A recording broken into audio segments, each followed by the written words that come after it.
back to the news at 10. During the wake of the sack of the board of one of the new generation banks, the Central Bank of Nigeria, in a strong press release, clarified that no bank in Nigeria is distressed.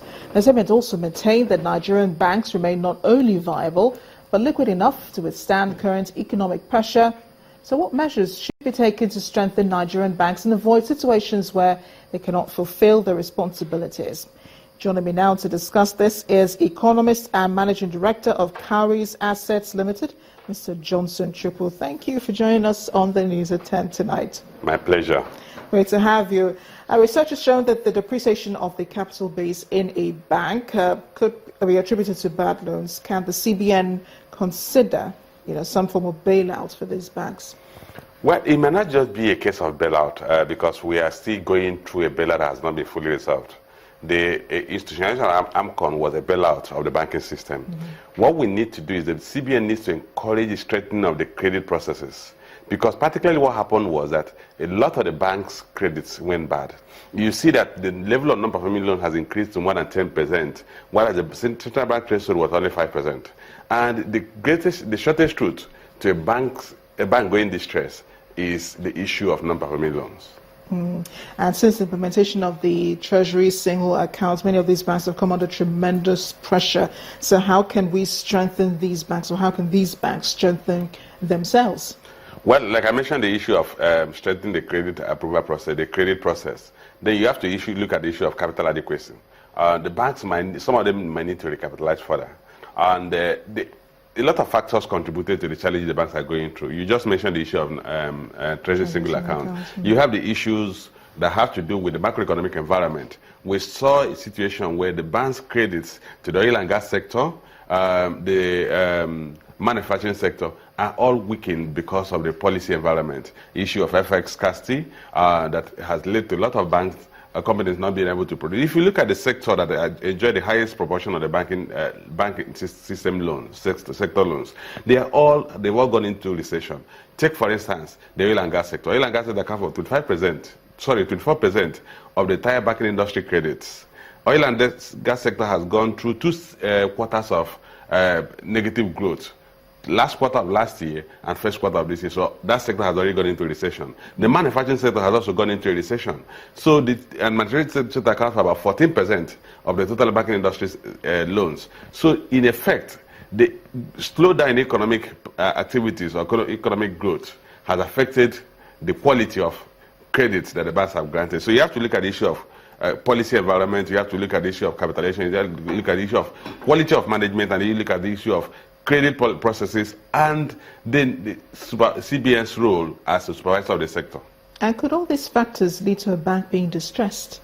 Yes, they could, because a bank being distressed is a bank being unable to meet its obligations as they fall due.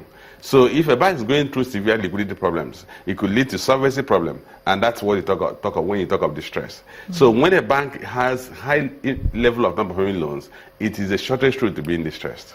And how will a customer such as yourself and myself, well, not you, but the ordinary person on the streets who doesn't know the economics behind all of this, how will the person be able to identify a bank that is in distress? Well, before a man on the street will identify a bank that is distressed, it may already be too late. But basic thing is that some of the signs, telltale signs that you see are a bank that's not dependent on interbank sector and on interbank to meet its funding requirement.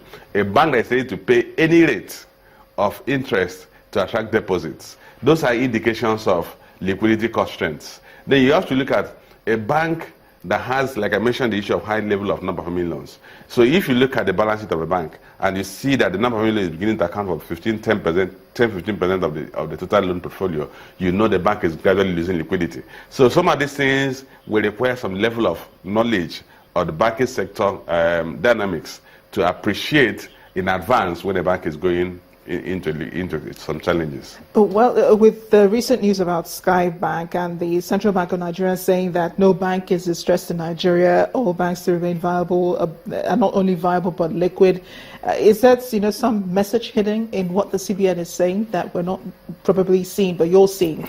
The message written between the lines. Well, we have to recognize the fact that CBN has a primary duty to maintain financial system stability. And CBN's part of that role is to make sure that the banking public has reposed enough confidence in the banking system.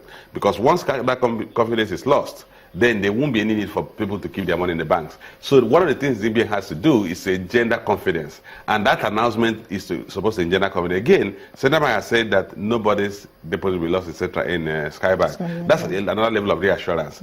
The key thing is that we know the banking system is going through some challenges. But CBN, as in the past, is saying they stand ready to make sure that depositors do not lose their deposits. And I think that's what is most important to the consumer, that his deposits are safe at the end of the day. Thank you so much, Mr. Johnson Chukwu, for joining us tonight. My pleasure. And supporting a regional corporation generating profitable content and ensuring world-class broadcast standards are attained are some measures that can transform Nigeria's media industry. That's according to media chiefs who were present at a meeting in Lagos aimed at identifying prevailing challenges within the industry while proffering practical solutions.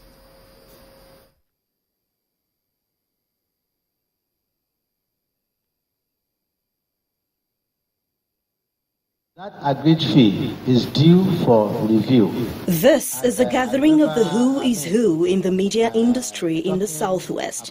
And they are not about to begin a production meeting, but they are here to rub minds on issues of common interests. And one after the other, they point out key challenges slowing down the growth of the industry. Top of which includes the payment of copyright dues and mast dues demanded by the government. It ended up going to 250,000, coming up all the way from 850.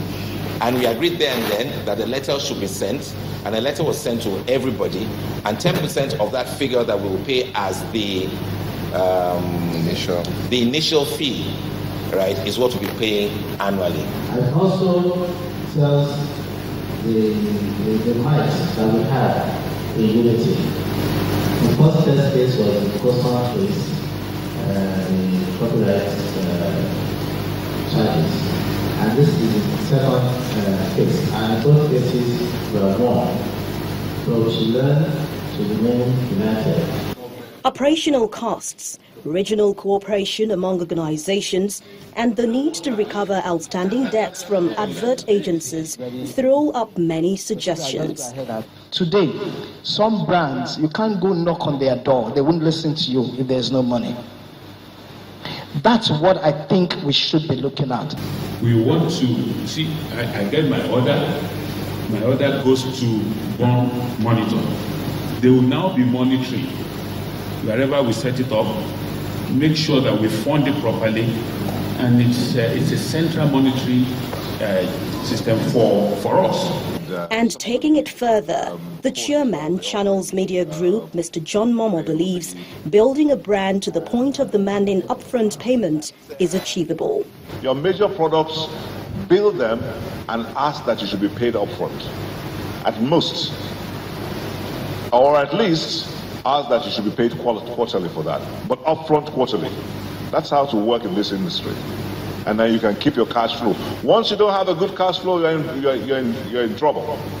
You've got to have a good cash flow. Money must come in.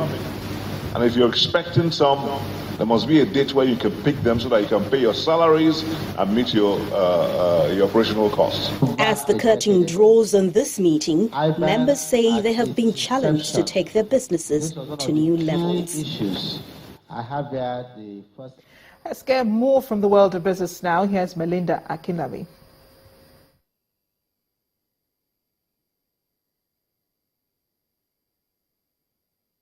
You first. First Bank.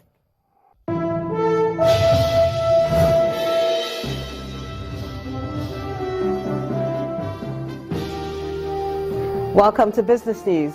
Shell Petroleum Development Company has lifted a force majeure on exports of Bonny Light crude oil a month after closing the Nembe Creek trunk line for repairs. Bonny Light exports had continued during the force majeure, a legal declaration made on May the 11th. Two other crude oil grades, that's Forkadus and Brass River, remain shut. Traders say exports are on track to improve in August, even though the Niger Delta Avengers, which has claimed responsibility for damaging pipelines, continue to attack oil installations in the region. The Nigerian stock market reopens on Friday the 8th with the arrival of an august visitor. That's the Speaker of the House of Representatives. Mr. Yakubu Dogara, who is scheduled to ring the closing bell at the stock exchange, is expected to be accompanied by members of the House Committee on Capital Market. The Speaker has maintained a stance on laws that will compel multinationals to list on the NSE and has also pushed for stronger laws to punish market infractions. Just a few weeks ago, federal lawmakers, members of the Stock Exchange and Securities Commission held a two-day conference on deepening the market by creating quality and proactive laws.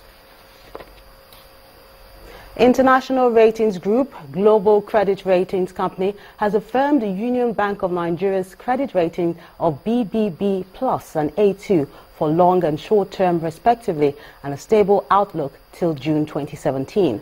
According to the company, the ratings take into consideration the bank's improved market position in Nigeria's highly competitive banking industry, amongst other factors. The management of Union Bank believes the latest rating shows some of the key successes of the bank's transformation program over the past few years. The World Bank has cut down its 2016 global growth forecast from 2.9% to 2.4%. In a recent report, the global lender explained that the decision was based on slow growth in advanced economies, low commodity prices, amongst other issues. But going forward, the World Bank is advising countries to pursue policies that will boost economic growth and improve the lives of those living in extreme poverty. Now let's check out those global market figures. Sharp losses in oil prices did not affect European stocks, which came out solid today. But for US and Asian markets, it was a mixed shade, as investors are anxious to see the world's largest economies create jobs report tomorrow.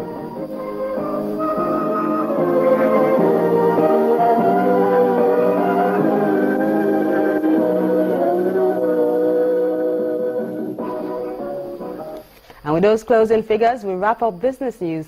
Majeure returns with the news at 10.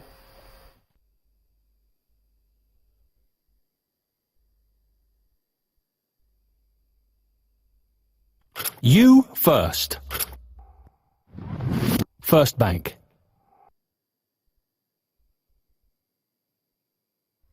Still ahead of the news at 10, it's a rematch of the Australian Open final between Serena Williams and Angelique Kerber after both players record semi-final victories at Wimbledon.